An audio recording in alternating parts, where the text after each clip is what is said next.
Assalamualaikum warahmatullahi wabarakatuh. Selamat sore, selamat malam, dan selamat pagi teman-teman. Dalam mata kuliah perlindungan konsumen ini, saya perwakilan dari kelompok 1 akan mempresentasikan hasil diskusi kami. Yang pertama adalah pengertian konsumen. Dalam Undang-Undang Republik Indonesia Nomor 8 Tahun 1999 tentang Perlindungan Konsumen, dalam undang-undang ini konsumen didefinisikan sebagai setiap orang pemakai barang dan atau jasa yang tersedia dalam masyarakat, baik bagi kepentingan diri sendiri, keluarga, orang lain, maupun makhluk hidup yang lain, dan tidak diperdagangkan. Mengapa di sini barang atau jasa tersebut tidak diperdagangkan? Karena konsumen dalam arti dalam undang-undang ini adalah konsumen akhir. Selanjutnya, perlindungan konsumen. Perlindungan konsumen adalah segala upaya yang menjamin kepastian hukum untuk memberikan perlindungan terhadap hak-hak konsumen, atau dapat juga didefinisikan sebagai seperangkat hukum yang diciptakan untuk melindungi dan terpenuhinya hak-hak konsumen. Selanjutnya adalah hak dan kewajiban konsumen. Dalam Undang-Undang RI Nomor 8 Tahun 1999 Pasal 4 mengenai hak konsumen adalah: yang pertama, hak atas keamanan, kenyamanan, dan keselamatan dalam mengkonsumsi barang atau jasa. Artinya bahwa kualitas dari barang dan jasa tersebut harus diperhatikan oleh produsen. Yang kedua, hak untuk memilih barang atau jasa serta mendapatkan barang dan jasa sesuai dengan nilai tukar dan kondisi serta jaminan yang dijanjikan. Itu artinya bahwa ketika konsumen sudah memilih produk dengan kualitas yang tinggi, maka jangan mengharap mendapatkan harga yang murah, karena ada harga, ada barang. Begitu pula dengan jasa. Ketika hendak meminjam uang dengan jaminan kecil, ya jangan mengharapkan uang pinjaman tersebut akan besar, seperti itu. Selanjutnya adalah hak atas informasi yang benar, jelas, dan jujur mengenai kondisi dan jaminan barang atau jasa. Yang keempat, hak untuk dengar pendapat dan keluhannya atas barang atau jasa yang digunakan. Karena biasanya keluhan konsumen adalah langkah awal untuk memperbaiki kualitas produk atau kualitas barang dan jasa. Yang kelima, hak untuk mendapatkan advokasi, perlindungan, dan upaya penyelesaian sengketa perlindungan konsumen secara patut. Ini adalah hak untuk menyuarakan aspirasi atau hak mendapatkan kebijakan yang membela konsumen. Selanjutnya adalah hak untuk mendapatkan pembinaan dan pendidikan konsumen. Adalah hak untuk menerima penjelasan manfaat atau kegunaan produk dan atau jasa yang akan dibeli atau yang diperjualbelikan. Selanjutnya adalah hak untuk diperlakukan atau dilayani secara benar dan jujur serta tidak diskriminasi atau diskriminatif, yaitu melayani dengan tindakan terbaik, memuaskan, dan berstandar dengan SOP. Selanjutnya adalah hak untuk mendapatkan kompensasi, ganti rugi, dan atau penggantian apabila barang dan atau jasa yang diterima tidak sesuai dengan perjanjian atau tidak sebagaimana mestinya. Yang terakhir adalah hak-hak yang diatur dalam ketentuan peraturan perundang-undangan lainnya.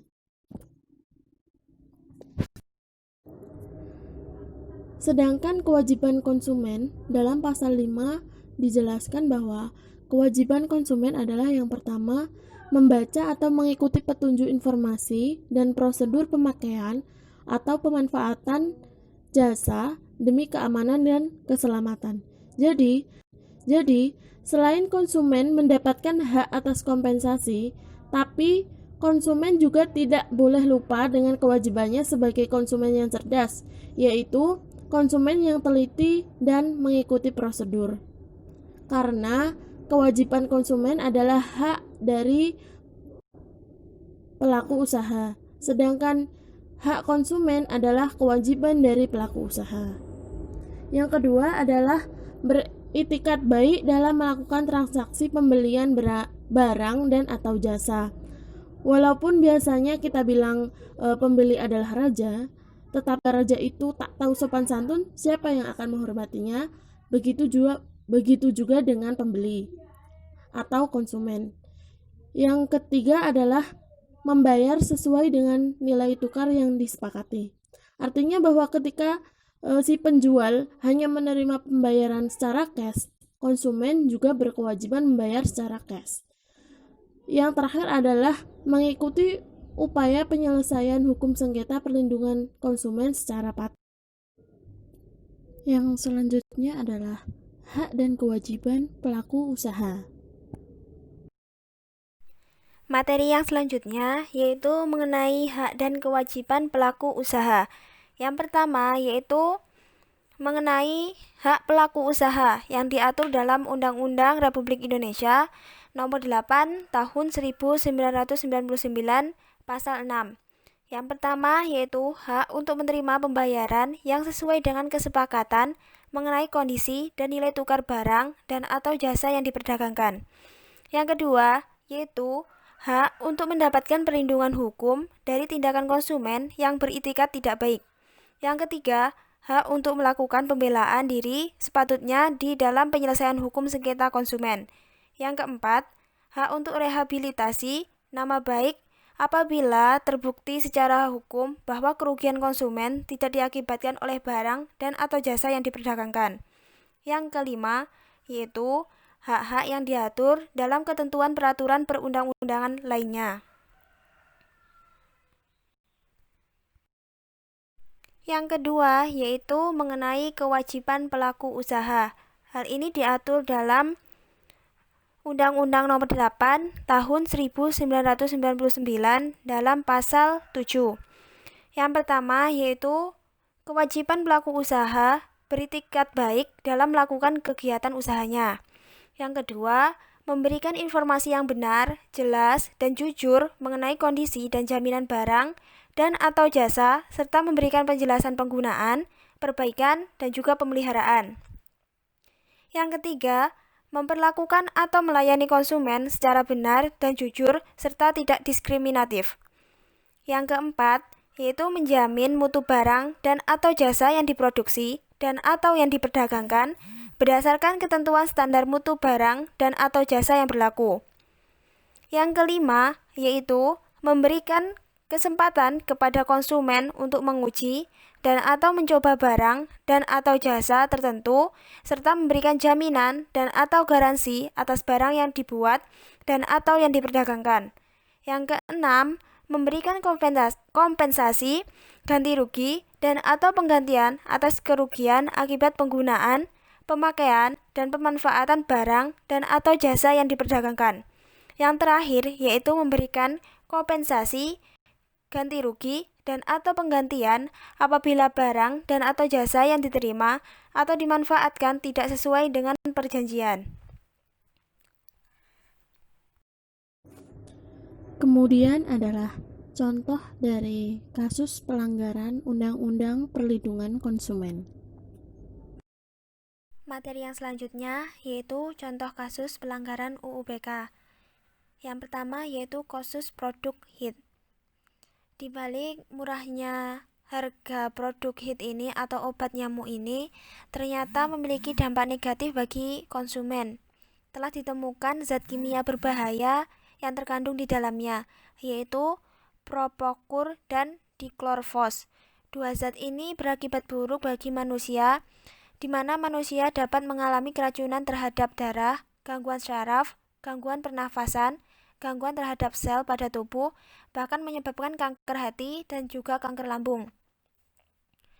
Obat nyamuk HIT ini dinyatakan berbahaya, yaitu terdapat dua jenis, yaitu HIT 2,1A dalam bentuk semprotan dan HIT 17L dalam bentuk cairan isi ulang. Departemen Pertanian juga telah mengeluarkan larangan penggunaan diklorfos untuk pestisida dalam rumah tangga sejak awal 2004. Hal ini dapat membuat kita melihat dengan jelas bahwa pemerintah tidak sungguh-sungguh dalam melindungi masyarakat umum sebagai konsumen.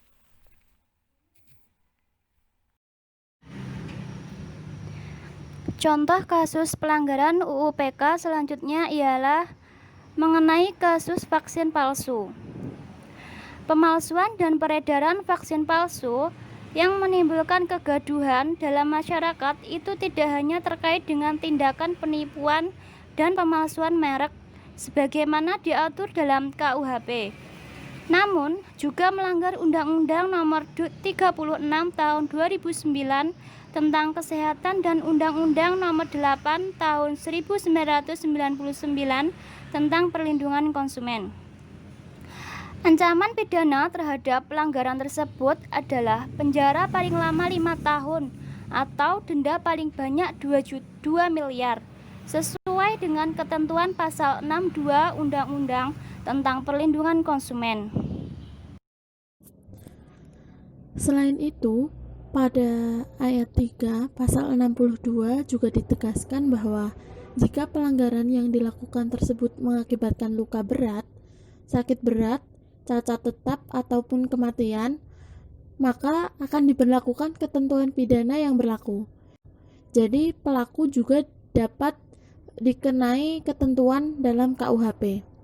Secara lebih khususnya, kasus pemalsuan dan pengedaran vaksin palsu ini juga bisa dikenai pasal-pasal pidana dalam Undang-Undang tentang Kesehatan, yaitu pasal 196, pasal 197, dan pasal 19 Undang-Undang tentang Perlindungan Konsumen yang mengatur kewajiban pelaku usaha bertanggung jawab atas kerusakan, pencemaran, dan atau kerugian konsumen yang dihasilkan dari perdagangan tersebut.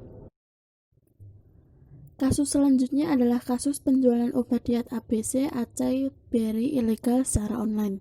Obat diet yang bermerek ABC Acai Berry yang tidak terdaftar dalam Badan Registrasi Obat dan Makanan telah melanggar beberapa ketentuan baik yang ada dalam Undang-Undang Perlindungan Konsumen mengenai hak-hak konsumen yang harus dipenuhi dalam pasal 4 dan juga pembuatan yang dilanggar pelaku usaha mengenai sediaan farmasi pada pasal 8 ayat 3. Dalam Undang-Undang ITE, penjualan obat diet ABC ini melanggar ketentuan dalam pasal 9 mengenai kelengkapan informasi produk yang ditawarkan oleh pelaku usaha. Penjualan obat-obatan ini juga melanggar peraturan mengenai izin edar sediaan farmasi dalam Undang-Undang Kesehatan pasal 106 ayat 1 dan juga dalam Undang-Undang Pangan dalam pasal 89 mengenai pembuatan yang dilarang dalam memperjualbelikan dan memproduksi pangan. Perlindungan hukum yang dapat dilakukan oleh pemerintah yang pertama dengan mendengarkan aspirasi atau keberatan yang disampaikan oleh masyarakat atas penjualan obat ilegal secara online, sehingga dapat terbentuk peraturan mengenai permasalahan tersebut sesuai dengan hak-hak yang dimiliki masyarakat sebagai konsumen. Mungkin itu yang dapat kami sampaikan. Mohon maaf apabila ada kesalahan dalam penjelasan maupun dalam penulisan. Sekian dan terima kasih. Wassalamualaikum warahmatullahi wabarakatuh.